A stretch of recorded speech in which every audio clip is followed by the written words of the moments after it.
Okay, so we are in Basel airport. We're waiting for for the baggage drop to open. And it looks like we're trying to drink all of the water that we brought. So Clément, how much water did you already drink? So one bottle was empty, so Yeah. I drank this two, which is 75, 0.75 liter each. Okay. So a liter and a half, and this one is roughly half empty, so about half a liter more, so about 2 liters in total. Okay, and I drank about 2/3 of this bottle, which is 1.5 liters. So let's say this is 1 liter. And then a little bit from this bottle because I took the wrong bottle. So another 0.2 maybe. So I drank about 1.2 liters today.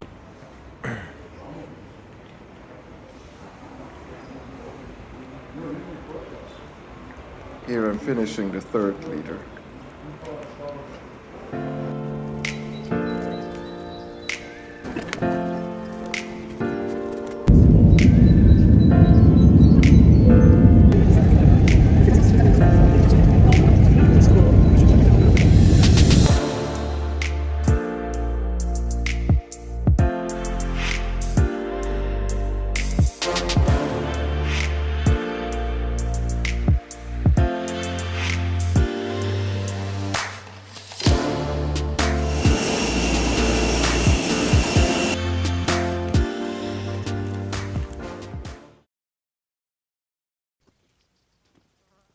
This is the story of how Clément and I went to explore the northern GR20 in the summer of 2022.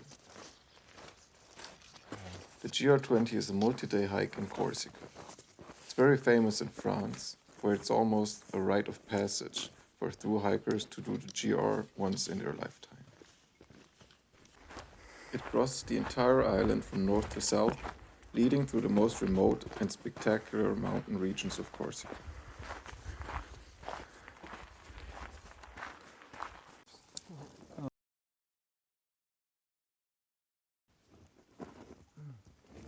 Thank you, Rebecca. So we can see the airport there. Yeah. And yesterday we walked, I don't know, straight from the airport to some kind of campground, I think somewhere there. And then today we walked all this way up. Well, except for a short car ride. Yeah. We got.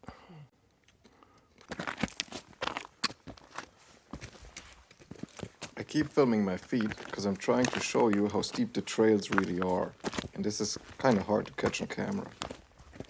I keep climbing the rocks like steps in an endless staircase.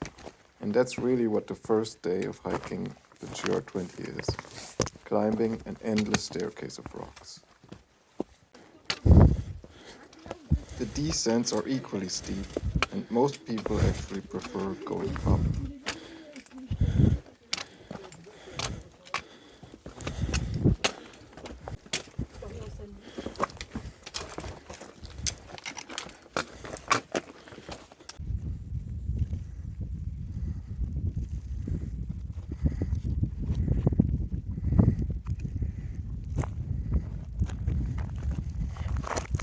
So, this starts like every good horror movie. We were just lost a little bit, but we found a way again. But now there was a strike of thunder. And it was very close to here, somewhere in the clouds behind us there. It's not raining, but it was very loud.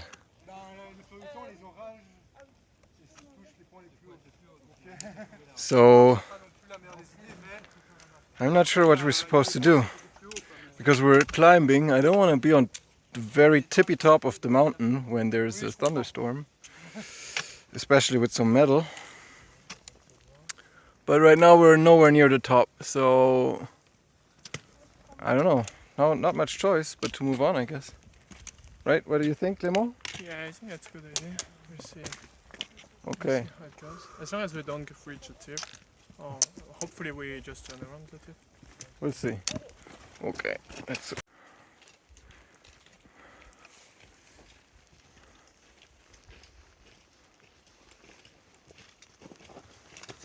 We walked through the rain here. We got a little bit wet. We arrived at our beautiful hostel. No, no, this is just a mountain hut, just a hut in the mountains. It's actually over there. And we can camp here. But are we going to camp here or are we going to move on? Well, first we will have lunch and then we will see. We decided to stay here. This is our little shelter. Hopefully it won't be too cold. This is a crazy campground. There are a lot of people here and all of them have hiked all their stuff up here. There's no other way to get here but on foot or by helicopter. This is a helicopter pad where they supply this little hut and the little restaurant that is down in the woods. I will check it out later, but for now I have my freeze-dried meal. There's people taking showers here. I think they might be even warm showers because there's huge gas canisters behind that building. Apparently not everybody's roughing it like me and Clément, where we're probably not gonna take a shower. I don't even know if this is free or paid. If it's free, maybe I will take a shower. There's a communal gas stove. Is that for free? I think so. Okay, Well, wow. I mean, for probably part of what basically we pay when we go to Okay, the tent. it's crazy, yeah. There are a lot of these white tents here. And they're actually put here by the people who run this place, and you can rent them, so you don't have to carry your own tent on your back. It's 5 in the morning and we are packing to go out early today because we have a long day ahead of us. This was supposed to be fun.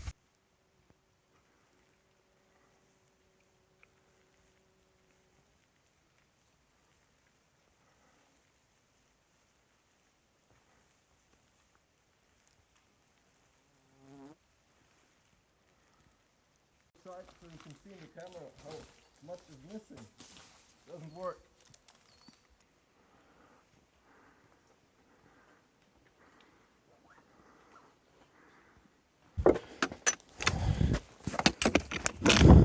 Not only is the second day just as steep as the first one, most trails lead over these loose rock fields, so you really have to keep your head down and watch where you step.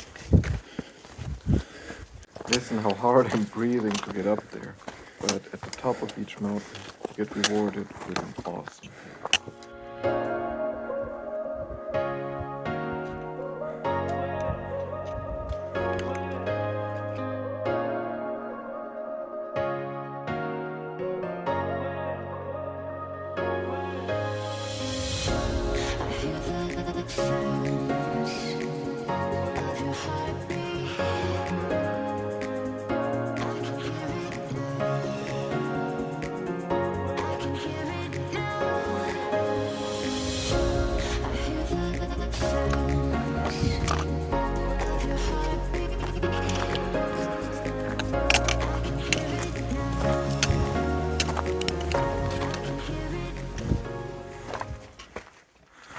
Up in the high mountains, some sections are blurring the line between hiking and climbing.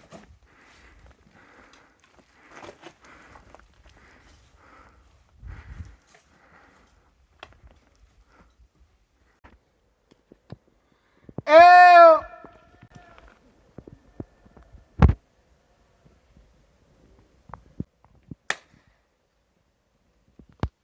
Ew!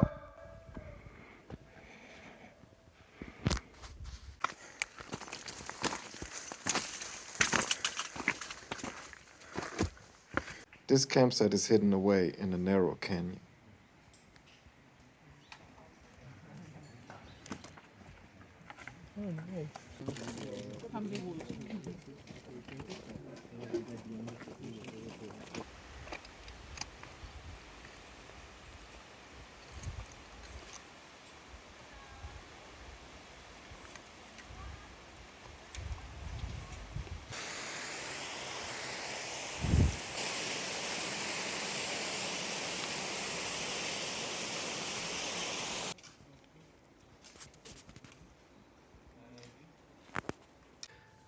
I realized after seeing the people in the last camp, there's a way to do this nice, you know? Like, people bring their flip-flops so they don't have to wear their hiking boots in camp. They go have a shower. I don't know, they go one section a day so they can take their time and look at the things. And then I thought, like, did we take a shower yesterday? No. No. Did we bring flip-flops? No. Are we doing one section a day so we can take our time? Hopefully yes from now on, but But no. that is not what we did. So welcome to our tent. This is how we sleep. This is Clément's side, this is mine. Our backpacks are down there. And so far we've been dry, but it also hasn't rained yet, so I don't know. I hope we will still remain dry even if it rains, but we'll see.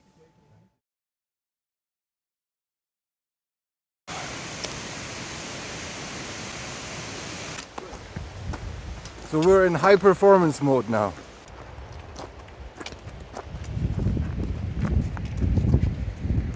So we took it off again with the first wave of people at 6 this morning, but I feel like almost everybody is leaving at 6.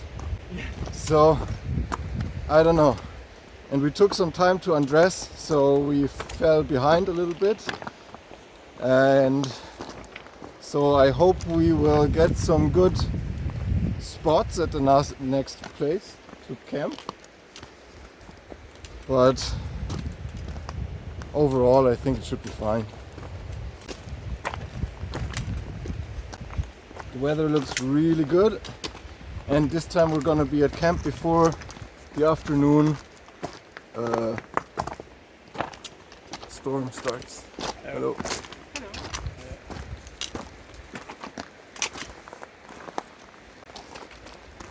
The only thing that worries me is that this is not nearly as steep as we used to go in the last 2 days. So I'm guessing there will be a very steep part coming soon.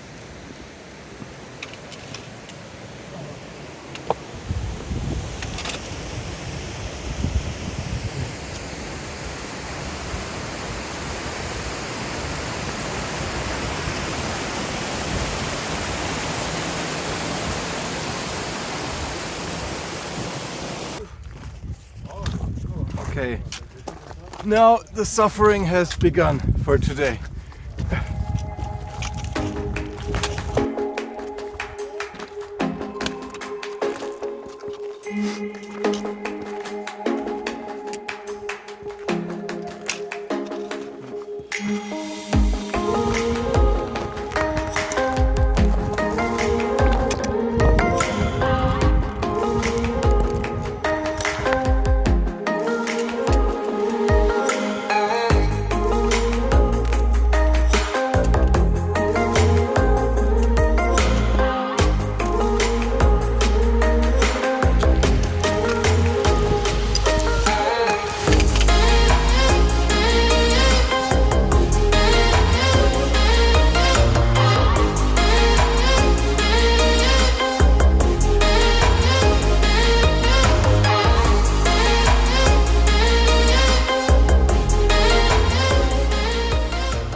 So for the echo test. Ew! Ew! It's a good one.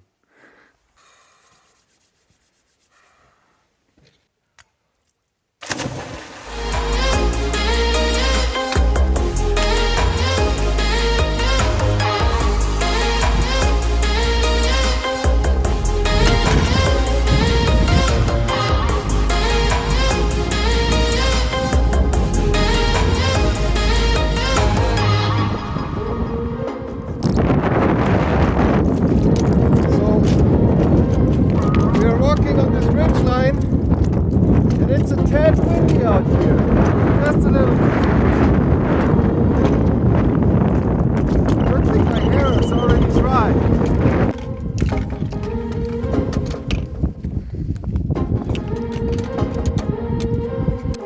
20 is divided into sections, and the guidebook suggests that you do one section a day. For example, the section we did this morning is meant to take 8 hours if you go the pace that the guidebook suggests. We originally planned to do one section a day, but we fucked up with our planning a little bit, so we had to double, which means we had to take 2 sections in one day. We had to double once to be on time and to catch our plane back. So we did this yesterday on our second day, because we thought it was gonna be best to get it out of the way early. And today, well, we just did that 8-hour section. It didn't take us 8 hours. We came to the shelter and we felt like our legs still had a decent amount of miles in them. And the next section, the one we're doing currently, is only 4 hours. So we are doubling again. The annoying part is that you get to the shelter, the campgrounds, whatever, a little bit later in the day, so all the best camping spots are already taken. So we're probably not going to do a lot more doubles. At this point, we weren't aware that we had fucked up again. The night before, Clément's air mattress had sprung a leak. No big deal, that's what the patch kit is for, right? So we fixed it during our last break. Or so we thought. Well, before we get to that part, let's just enjoy these beautiful big trees and the amazing landscapes for a bit longer.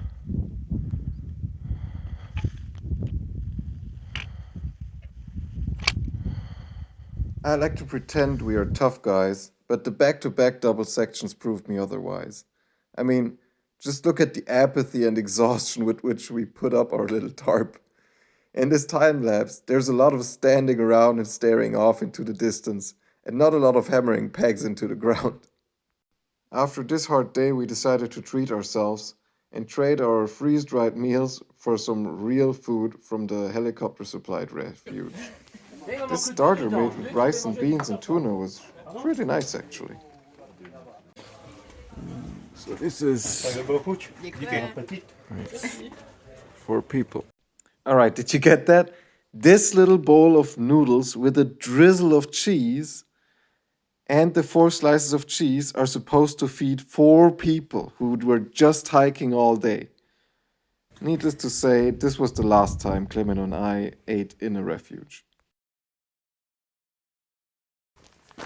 The next day was pretty fucking miserable. We thought we were going to have an easy hike since we were just going to do a single section.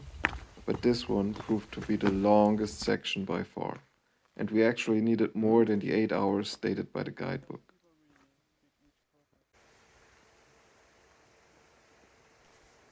On the upside, this section showed us a lot more of these huge old Corsican pine trees. Maybe we were also slower than usual because our attempt to fix Clément's mattress had not been successful. It had deflated again last night. That was 2 nights in a row that Clément did not have adequate sleep.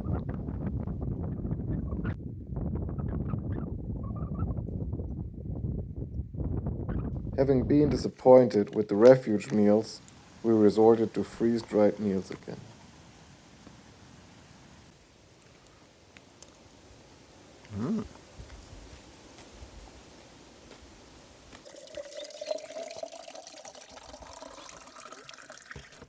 At least we were not the only ones who had a heavy load to carry.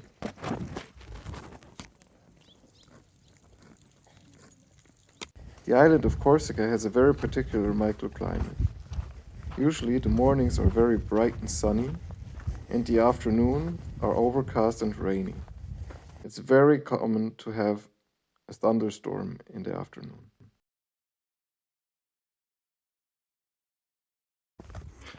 If you're wondering why I'm all by myself, it's because Clément's air mattress got punctured, and the last 2 nights he was constantly waking up and blowing it up again. So today it was a real priority for him to go to camp early, while I stayed behind a little bit to get some drone footage.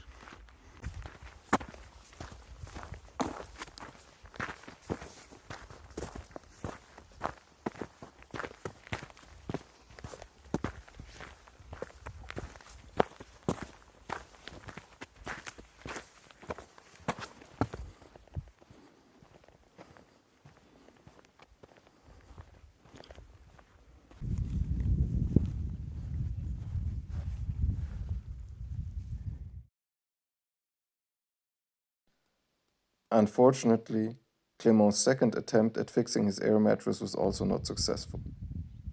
After 3 nights of next to no sleep, we decided we couldn't go on anymore.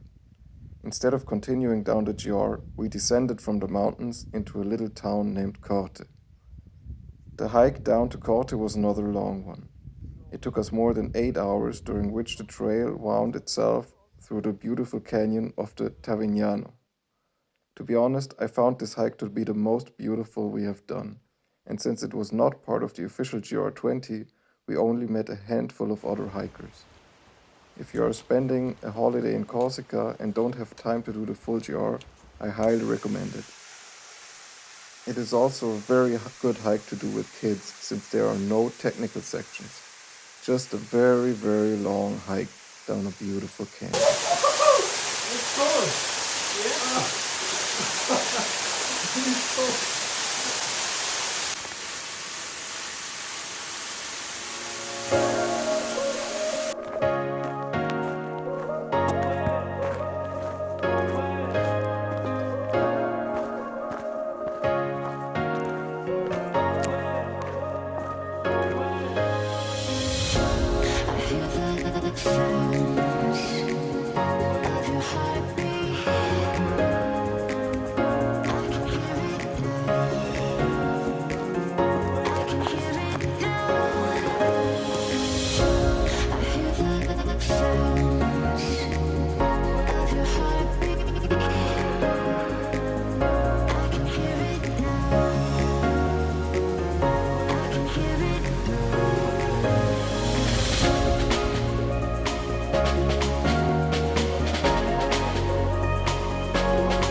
Cheers. Now this was a meal. Narrow roads of Corte. Little stairways, fat cats in the windows.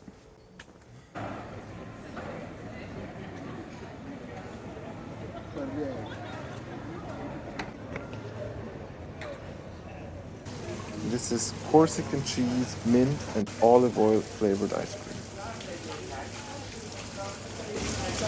Super good. Since Clément hadn't slept for 3 days and we still hadn't bought a new air mattress, we decided to treat ourselves to a hotel room. One of the big advantages of being in a hotel room for one night is to have a nice toilet where you can sit down and take your time, which is great timing because we've been drinking water from some unmarked sources. Most of them were marked safe drinking water, some not. I don't know if this is the reason or not, but since we've been here, I've had to go to the toilet 6 times. So, good timing. Needless to say, we absolutely murdered that little breakfast buffet.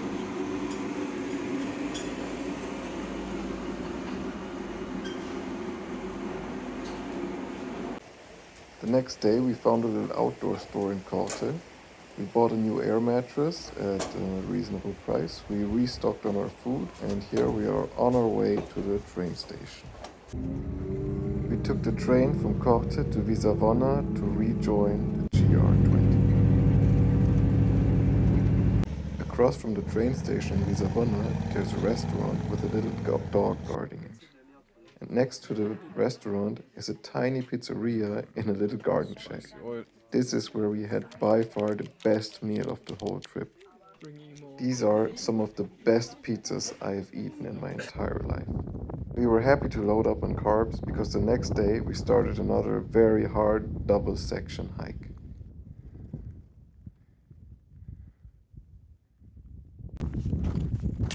The rest of the trip was a little bit rushed because we had to make up for a little trip to Corte. And I didn't have a lot of time to take videos. The following day we also had a huge hike where we completed one section and then made it halfway down to Corte again. And that concludes the northern half of the GR20. I'll just play the clips of both of these days with some nice background music. Thanks for watching, I hope you liked the show, and see you on the next